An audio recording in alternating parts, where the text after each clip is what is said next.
the Punk Rock Libertarians podcast, episode 203.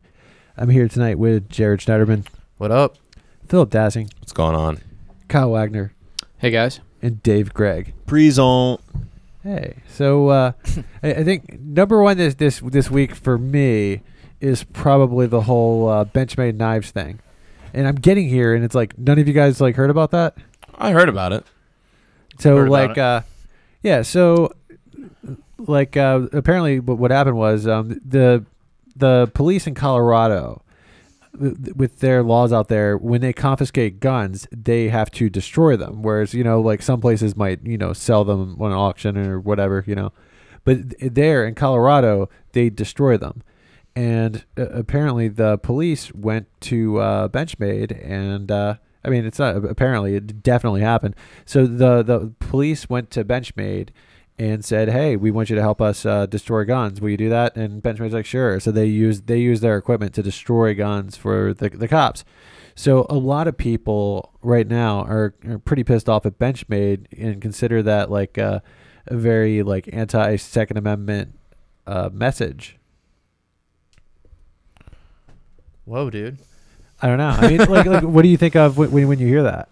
Well, like I said prior to the podcast, guns are competition to knives, right? In a way. So, no, I mean, but yeah, it's definitely another way. I don't know. Yeah, it's fucked up. I don't know what to say about it. Yeah, I mean, are they getting paid to destroy the guns? Yeah. I'm not sure if they got paid or not. It didn't. I don't remember. It's just another source of revenue. Probably. They probably got paid to do it. I personally am not upset. I don't really care. But I know a lot of libertarians are triggered, and a lot of Second Amendment guys are triggered, because I guess the knife and the gun community, maybe there's a lot of overlap there. So why don't you care? A couple guns get destroyed, and they're going to get destroyed one way or the other. If they want, you should be more upset about the policy of the state than it should be at the company for destroying them, because they're going to get destroyed either way, right? Yeah. Well, I mean, I don't know. Well, personally, I don't like the idea of it. To me, burning guns is like burning books. Yeah, it's not. I don't think of it the same way at all. Anyways, explosive.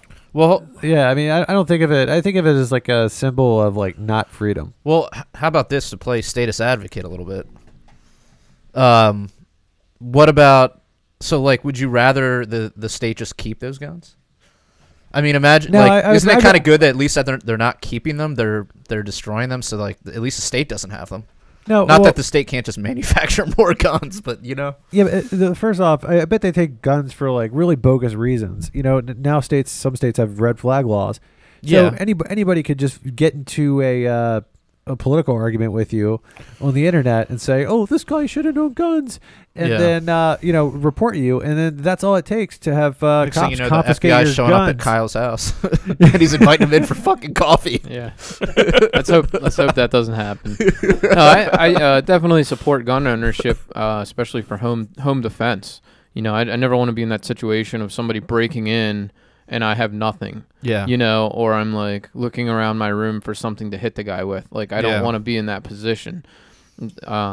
So, I'm very pro Second Amendment, pro gun rights. I don't, obviously, they're destroying some guns, but at the same time, how many new guns are manufactured every year, right? There's still a supply out there. There's still demand out there, and it's just going to be a cycle. It's just not going to have a very big impact on anything. Well, it's not a policy that I would want to pay for. Oh, well, where is this? Denver? Colorado? In Colorado. Pretty sure weed's paying for it. Yeah, as a taxpayer, I wouldn't want to pay for it.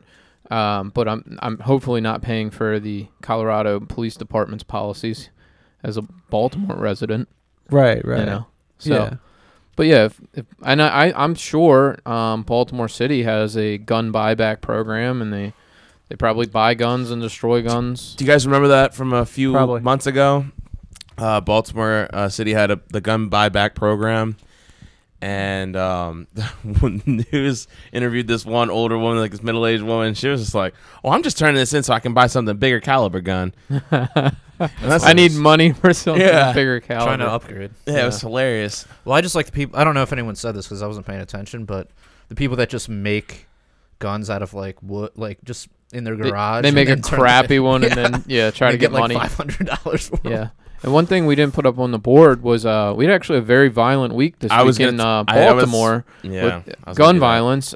We had, I think, 14 shootings on Thursday, which I thought we had is a lot for us. A no shooting zone in effect. That shit went out the window. I mean, what you show me, like one gangster or whatever is like, whoa, hey, hang on, this is a no murder day in the street is begging me to stop shooting children. I guess I'll stop. I forget what they call those days, but God, it's you know what I'm talking about, armistice or something like ceasefire. Ceasefire. Yeah, we have ceasefire days here in Baltimore where people aren't supposed to shoot each other, but which is like retarded because isn't every day ceasefire because it's fucking illegal to kill somebody. So, hey, if you're gonna do it tomorrow. All right, today's a ceasefire day. It's like the energy savings days on BG&E. You know what I mean? They're like you're using your peak rewards. No murders today, guys. Please. It's like the opposite of the purge. Oh yeah, except not as fun. Yeah, the whole thing is ridiculous. I mean, we have a very violent city. We have a huge problem with violence, and I commented on one of the news stories. I like to tie it to the Democrats. So I say, something like this is basically, I forget my exact comment, but I was just like, this is the Democrats' fault. Yeah. And somebody was like, oh, you're being so insensitive to the victims, and what about this isn't about politics. And I replied, I said, yes, it is about politics. I was like, it absolutely is about politics because the culture of the city and the way everything in the city, like it's a reflection of 50 years plus of Democrat control. And this is what you get, like the war on drugs, the failing school system, the crappy roads, all the poverty, the welfare. Like this is what Democrats do, and they should be held accountable for what they've done to the city. In every city, not just in Baltimore, but Chicago and Detroit. Every city that is struggling has Democrats in control because Democrats don't know what they're doing. Right? They're terrible at governing. Right. And so are Republicans, though.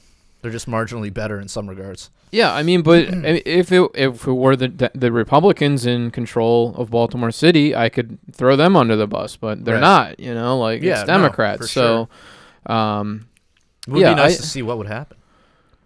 Yeah, it would be. I mean, if a libertarian happened to be a mayor, things would change. Obviously, we oppose the war on drugs.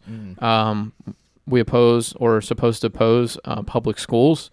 So what would happen there? I mean, it would minimum wage is obviously a huge thing because you got a lot of the population in Baltimore can't get the minimum wage. They can't earn that much. Yeah, Nah, man, but they're fighting for 15 right now. Yeah, but that's an even higher bar that people need to be able to earn, and so you're going to have even more unemployed people because we have so many unskilled people that can't even get to that level, and they don't understand that, these minimum wage advocates. But I'm getting especially sidetracked. In a place like Baltimore City where we can talk about the minimum wage, it's fine. Especially in a place like Baltimore where you don't have, when people think of people getting, gypped by minimum wage, they think of people working at Walmart, right? People working at Walmart, and they're like, Walmart can afford to pay people, $15 an hour, which it's true, they probably can. But the thing is, Walmart likes the minimum wage.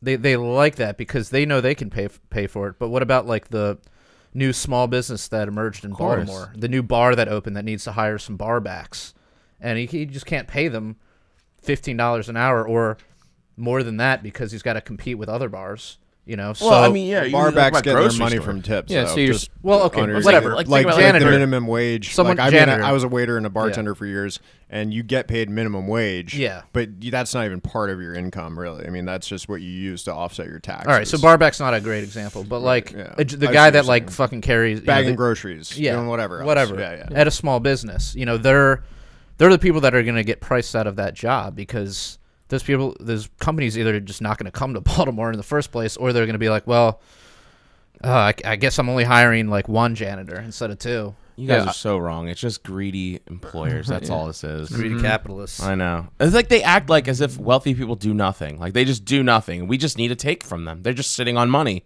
We just need to keep taking from them. Yeah. And, that's just the attitude. Like that's like the vibe I get when I hear a lot of leftists talk about economics. Well, that's their "eat the rich" is like one of their slogans. I mean, they hate rich people, and they think that some of them believe in like these worker co-ops where the workers are going to own everything. And I'm like, cool. You know, who's going to be paying you? You know, like you need a paycheck, and it's like I just don't see that working at all. Like somebody needs to come up with the capital in the first place to start the business, right. and somebody needs to take on that risk and own all that stuff. And it's like the workers, if they wanted to do it, there's nothing stopping them from pooling. Even us, we could pool our money and start a business and then work on it together, and it would be worker owned. But none of us wants to do that. You know? I mean, I would prefer to work for someone else. I'm selling my labor to a capitalist. Yeah. I don't want that to be taken away from me, that ability to do that. Right. You know? Yeah, exactly. Like, I don't want to be part owner because I don't want to have that kind of risk. Yeah. Where if it goes down, like, there goes...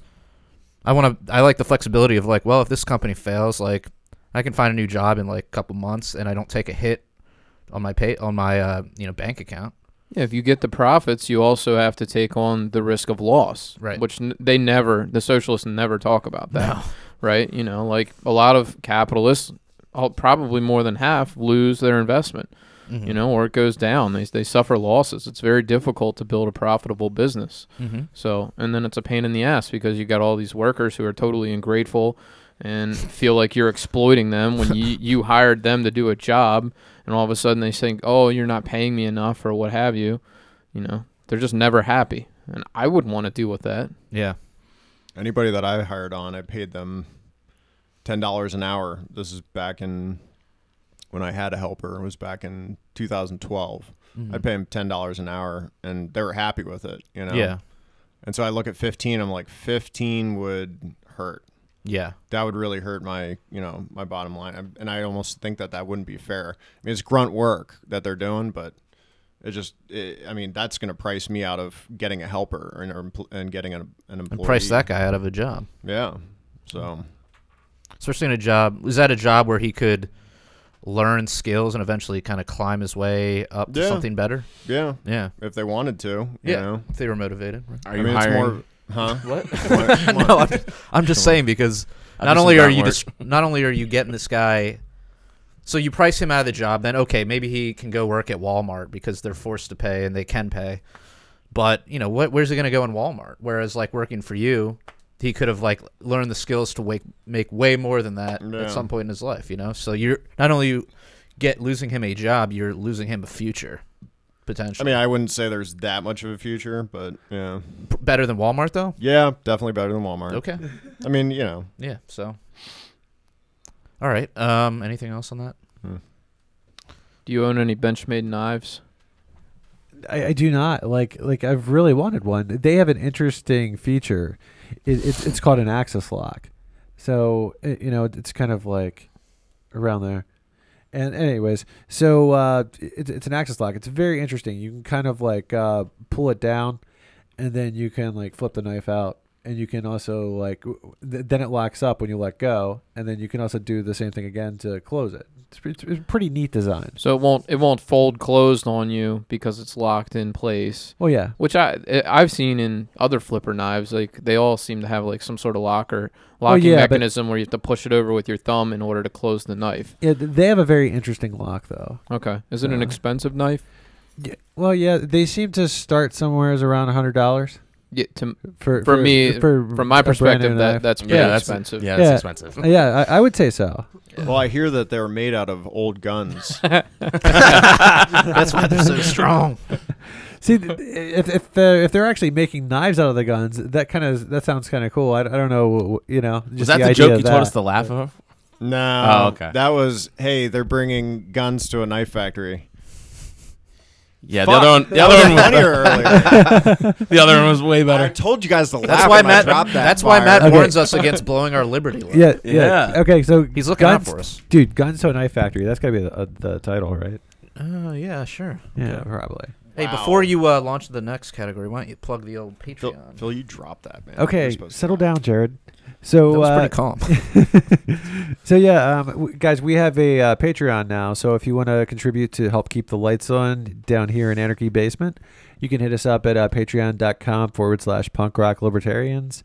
And if you contribute a minimum of $1 per month, you will receive access to the Punk Rock Libertarians podcast After Hours, which we record right after this one. And that would be much appreciated. So there we go. There's the Patreon. What do we have up next? Women in draft.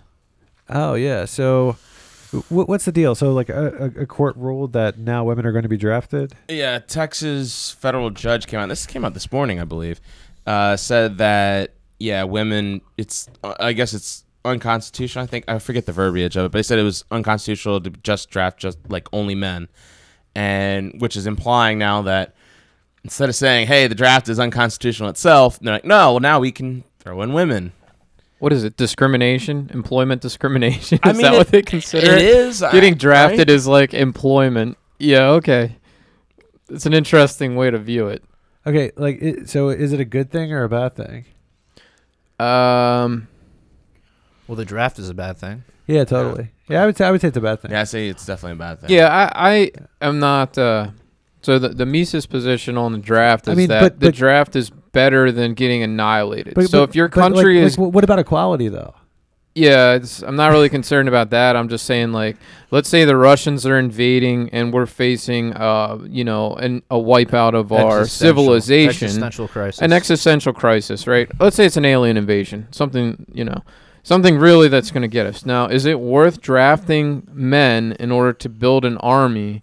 You would hope that you had to have enough volunteers because it's like, look, these guys are literally threatening our homes, that's the thing. Our lives, like. What wars have we drafted for?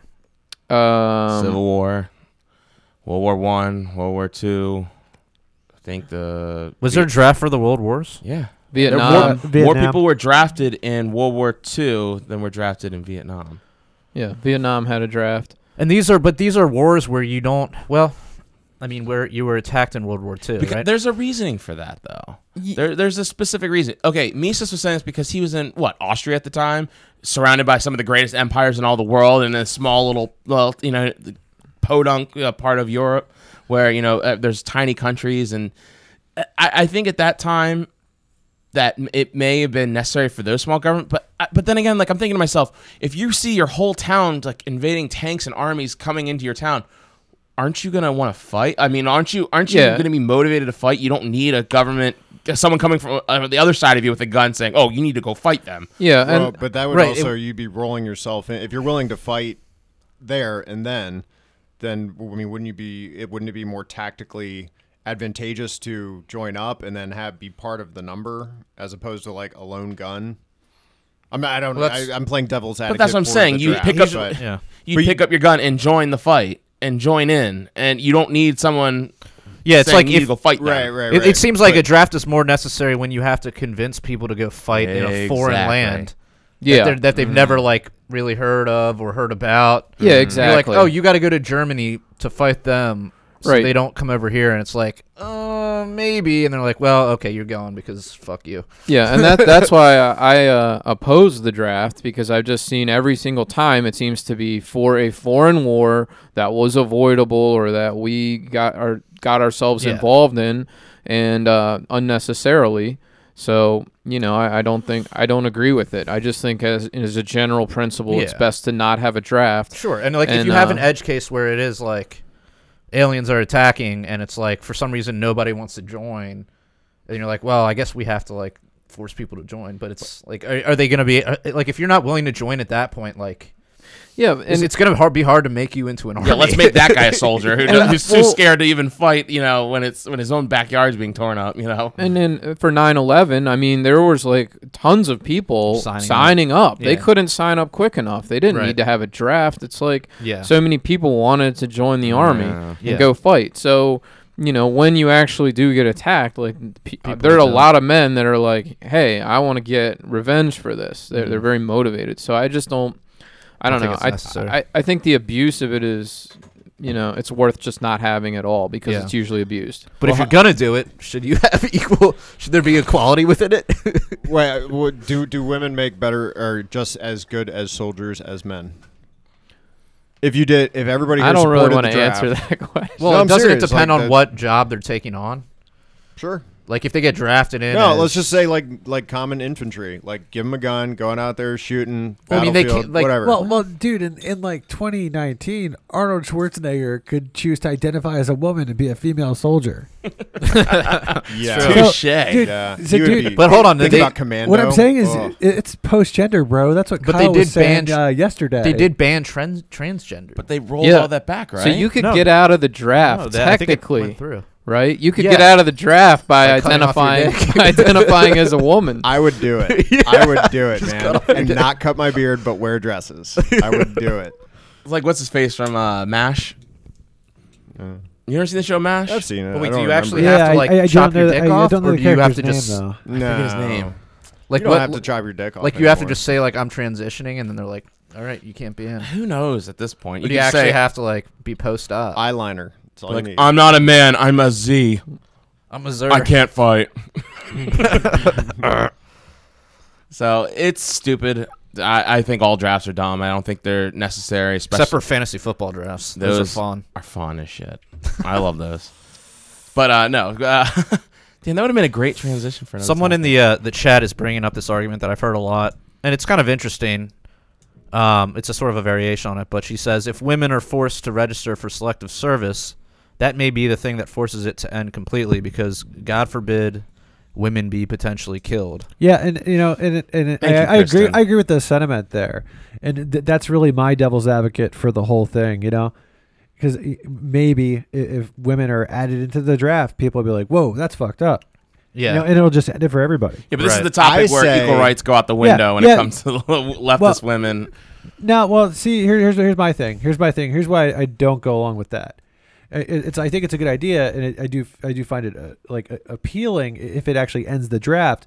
But I feel like if you're taking like a true libertarian perspective on it, you're looking at, you want less people going into these needless wars. So, you know, why bring more people into it?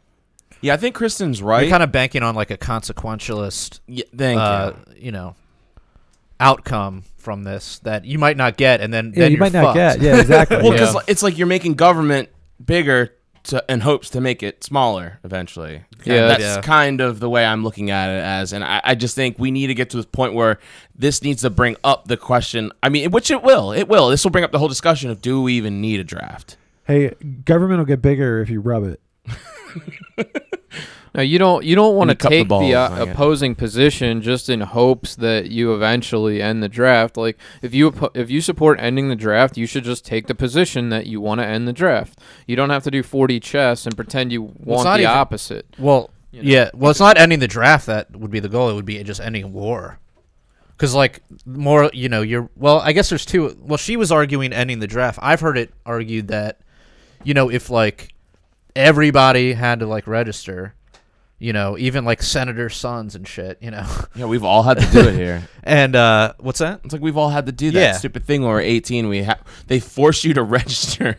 It's like we're forcing you to volunteer. But yeah, you would be less likely. Service. Yeah, but I'm saying if they, I guess, instituted the draft like right now or whatever, the argument is like people would instantly be like, whoa, okay, let's end all these foreign wars because like I don't want my kid going into the army.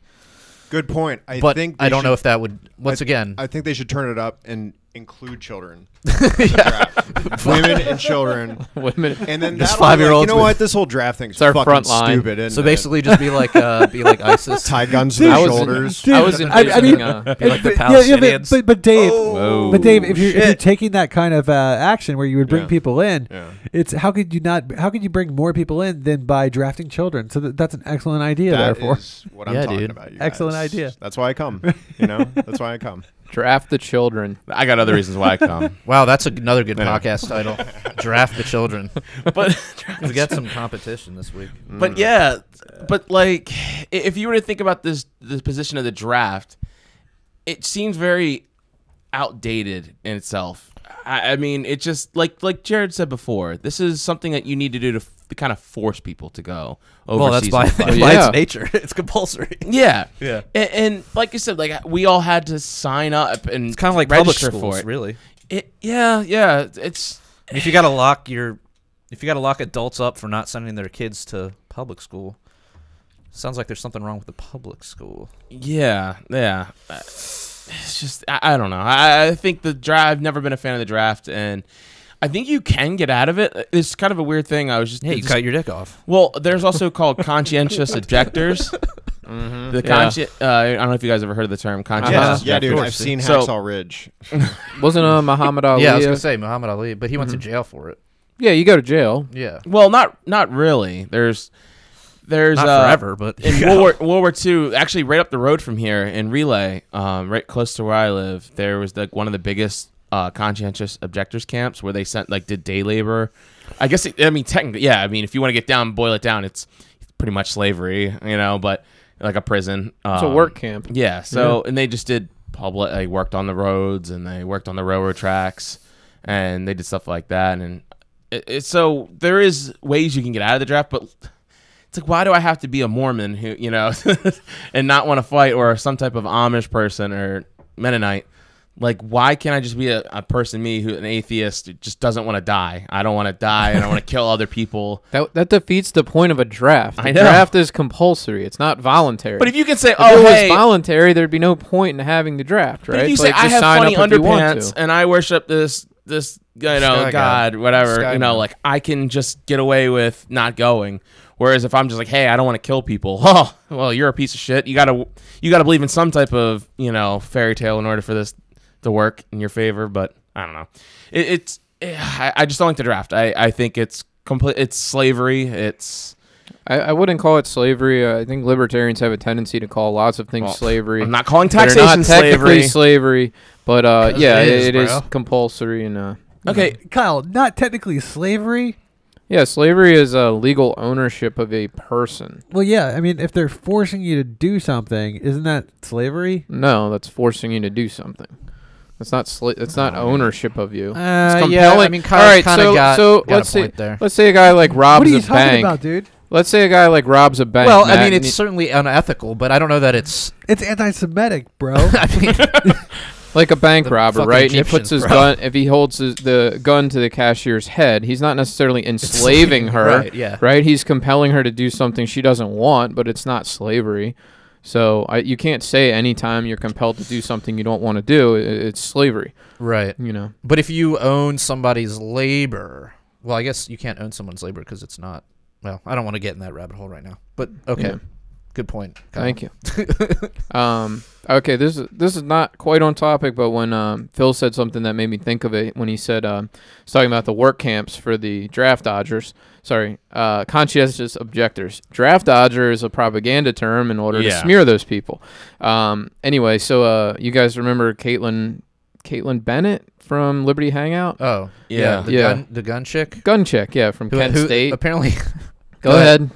Well, did you hear about this? Apparently there's a smear going around that she shit herself at a party or something. Yeah, I saw something on Barstool Sports. Yeah, it was on Barstool. I didn't click on it, and anyway. I did. Go ahead. Okay, we'll talk about that in a minute. Is she a celebrity? She's like a libertarian, a celebrity. She made news when she brought her rifle to the Kent State. Was it Kent State? No. Yeah, she's walking around the campus with an AR-15 slung over her shoulder, and she wore it to graduation, took her graduation pictures or whatever. She dates Justin Moldo, who founded Liberty Hangout. Yeah, and Justin hosted the debate between me and Eric July.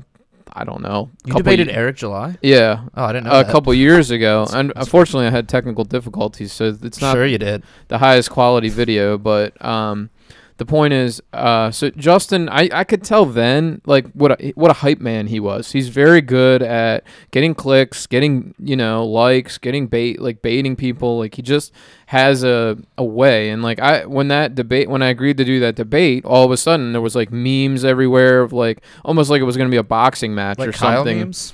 No, July versus Wagner and all this stuff. He promoted it.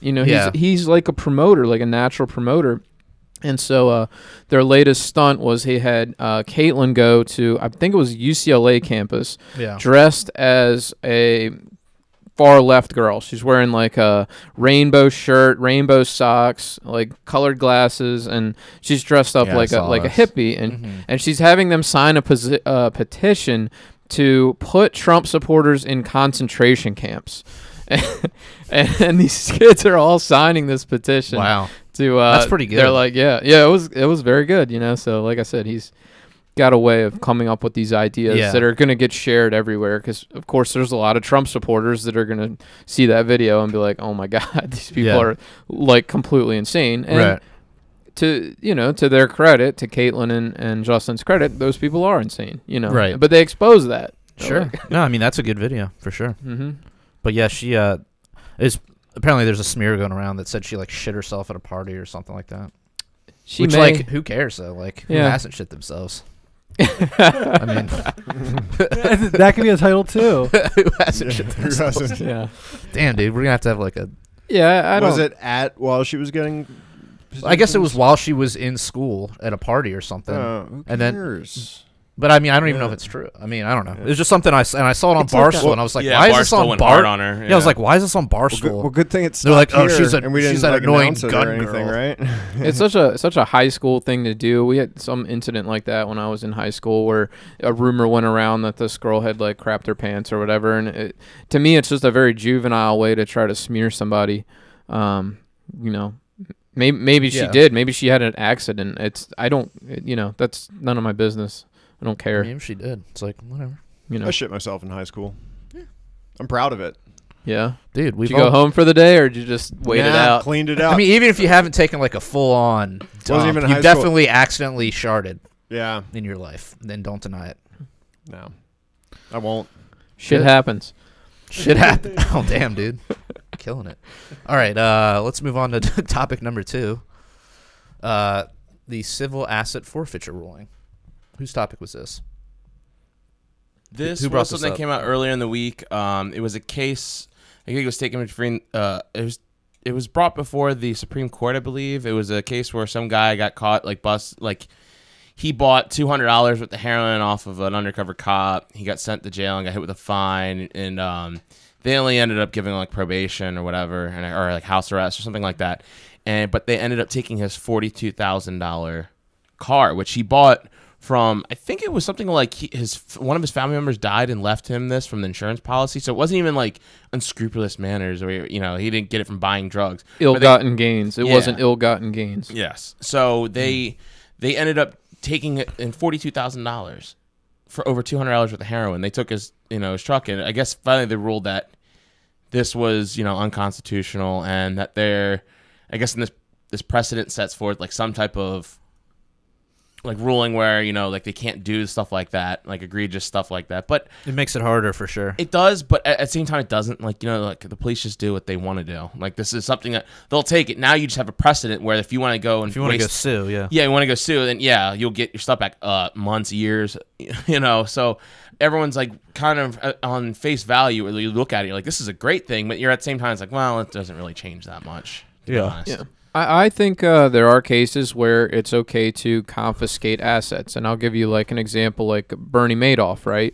He stole billions of dollars, and I'm sure bought assets with those billions, and so they had to claw that stuff back, sell it at auction, and try to recover some of the money that he stole from all these people.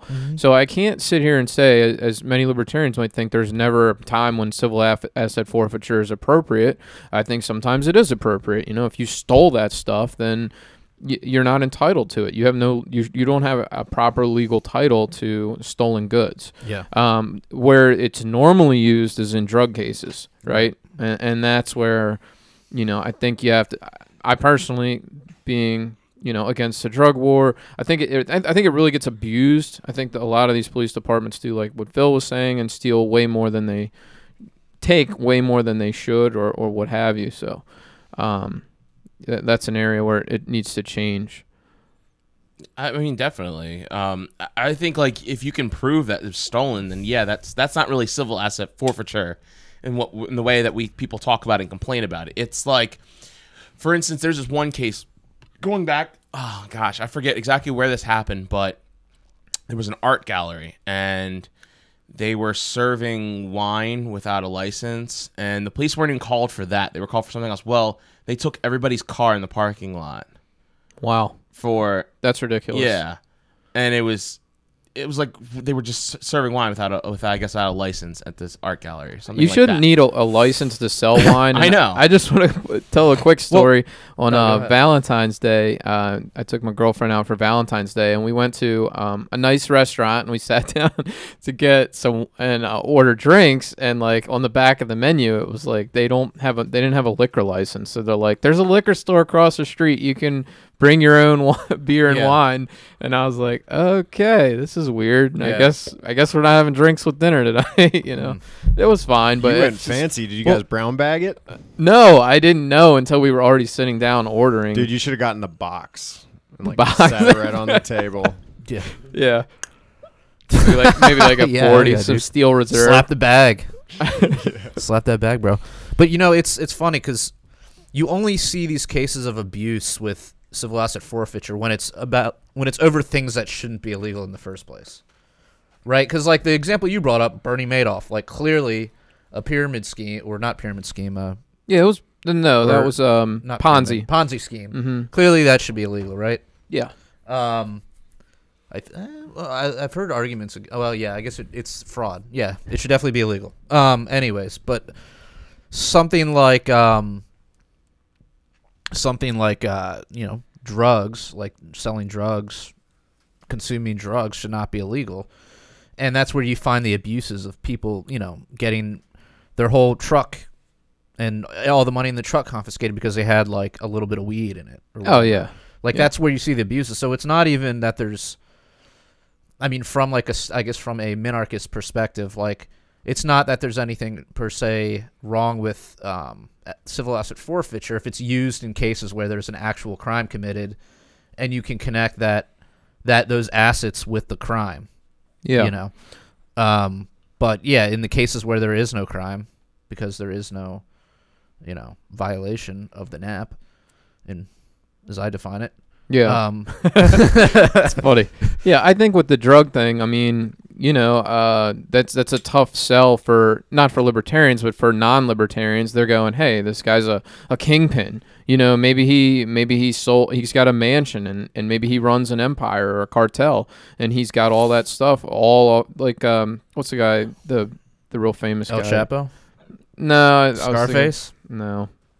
Pablo Escobar? Pablo Escobar, right. You take a guy like that and you go, look at all the assets he bought, all from, you know, his drug empire. Yeah. And they're going to go, that stuff's fair game for the government to take, you know. So that's yeah, but he's also guilty of like murder. Yeah. Like other stuff. Yeah. You could get him on other things beside that's what I'm beside saying. the Like, drugs. I wouldn't be opposed to I wouldn't be opposed to it on those accounts, but not just like if he was only selling drugs. No, can't do that, bro. So if you murder somebody, the state has the right to take your belongings? Well, I'm not saying that outright. I'm just saying from a minarchist perspective, I could see the argument where if it's related to the crime or whatever, however they, you know, classify it, and it should be a strict classification, then fine. But, you know, most of the time it's, you know, there was drugs in this car, so we're taking the car. There was drugs in this house, so we're taking the house. I just think you need strict rules around the government because it's subject to abuse. It's easy for the government to abuse that, to take more than they should. Yeah. Right? So you need to control them. Yeah. Absolutely. Oh, really? Anyway. I got time for maybe one more topic. Oh, shit, dude. Better hurry up. Which one do you want to do? Pick it. Okay, we're gonna go with Robert Kraft's Happy Ending. Oh, that's another which was a topic that I wanted to talk about. Kyle chooses hand jobs. Hand jobs? What is it? What happened? It was a hand job, or my understanding is that it was a hand job, a rub and tug, a handy, if you will, really? A handy. I didn't hear these details. I haven't heard. Tell. All Kyle. I heard was that he got swept up in a prostitution ring. No, it's sex trafficking. It's always now. It's not prostitution. Now it's trafficking. Yeah. So I think it was a massage parlor. That's what I had heard, that he got a massage, and the usually that means a hand job. So who is Robert Kraft? I got a people massage. who don't know who Robert Kraft is. Robert Kraft is the owner of the New England Patriots. So he's a very rich individual. He's very well known around the NFL and around. But he's also dating like a hot ass 30-year-old chick. Is he? Yeah, I didn't know that. I didn't know that. I did hear that his wife had died a few years ago, and that he was dating someone. I think she's like 30-something years old, and she's smoking hot. So how common is that? The happy ending. I mean, I thought that was just a thing that I saw on TV shows. Well, okay. You know what I mean? I mean, look, I got a massage the other day, and no, trust me, I would not have wanted a happy ending from this. So you've had a massage? I've never had a massage. Yeah, it was awesome. Like my neck was just feeling super tight, and I don't trust chiropractors. So was it a hot dude with strong hands? No, it was a chick. But she wasn't very attractive. But it's fine. I wasn't trying to get off. Yeah. I was trying to get my muscles. A hand relaxed. is a hand is a hand is a hand. Well, true. There have been places around me where I've heard you could get there's rub. Yeah. So there's the full service. There's an app called Rub Maps. Oh, there is. Yeah. I think I heard it on Joe Rogan maybe 3 or 4 years ago. It figures there's an app already developed to help guys find this. Yeah. So I made a post free Robert Kraft or whatever. Robert Kraft did nothing wrong, something like that. And I got attacked. What was the attack? They were saying that he is actually facilitating the trafficking of women or whatever. And I'm like, well, first of all, I heard that the youngest woman there was 24, which is, fully an adult. Oh, yeah. And then in order to prove... And secondly, his crime, he had nothing to do with bringing them there. I mean, he was a customer.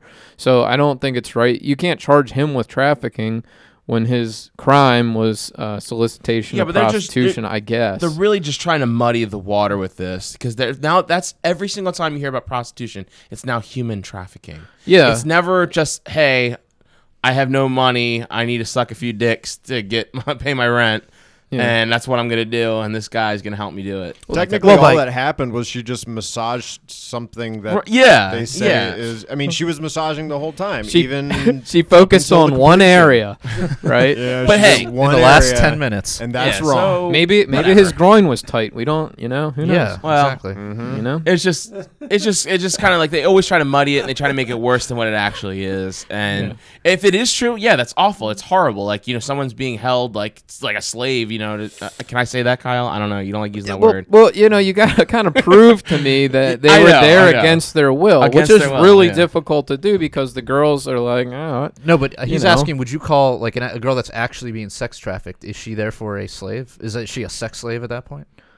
I guess you can call her that. If you have to. Or in your mind, does it have to be like chattel slavery where you don't have any rights, you just live on a farm and you just work and...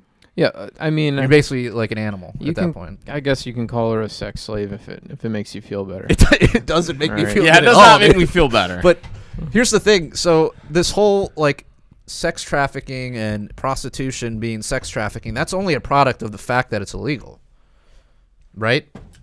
Well, no, because you could have a kidnapping situation, right? Where it's maybe you've misled these girls and told them you're taking them to America for one thing, and then they get here and it's like, hey, you're doing this, and then they don't have any other options or whatever. So would that happen if you had legitimate brothels everywhere that were properly?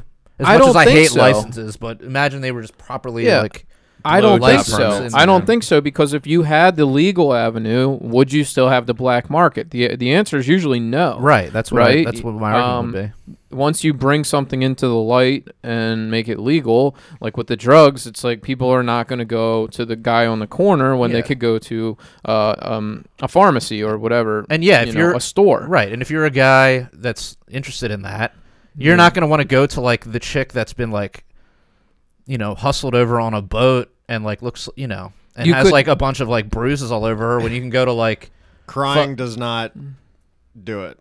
Huh? Crying doesn't do it for a lot of guys. Right, exactly. Some guys, that's what they want. You want a girl that's actually wants to be a prostitute, probably. Unless you're a sicko, but whatever. Yeah, I don't think there's that many. You would still have the underage problem. You would still have kids because there is a market for underage kids. But, that would be, as far as adults, I mean, that would probably eliminate 95% Right. of it, the problem. Exactly. If it was legal. Yeah, So. and then you can prosecute. You can go after those people. Fine. Yeah. All right, I got to run, guys. I have a hockey game tonight, unfortunately, 9:40 late game. What's the name of your team? Bayhawks. Oh. Wait, like Bayhawks? Bayhawks? Bayhawks, yeah. It's like You play like semi-pro? no, Oh. no, it's not semi-pro. It's just a beer league. So Oh. probably So has the basically you're same. violating copyright. Probably laws. has the same name Yeah. as another team, maybe. Yeah, their headquarters is like right down the street from my house. Okay. All right, Also, I gotta run, guys. I hate to do All right. this too, but I have to go as well. There's a big power outage at my house, and my kids are really freaked out. So Aw. got to go home deal with that. We have a bad windstorm tonight in Baltimore, and it's like 60-mile-an-hour wind. So Yeah, I heard that when I was at my house. yeah, and it always goes out like at my house. So gotta dip out too. I hate to do that, guys. So sorry, Go for the W, Kyle. but kids are calling. Rooting for you, bro. All right. Are we? See you guys. I guess we'll finish this out. Yeah. So what's next? AOC. AOC tweet. Which one is who proposed this? I feel like Phil proposed all the topics. One of the guys that's left. Yeah, so I don't know. I think we should probably just end it here and go on to after hours. That's fine. Okay. Cool. So until next time, live free Or die. Yeah. Hold on.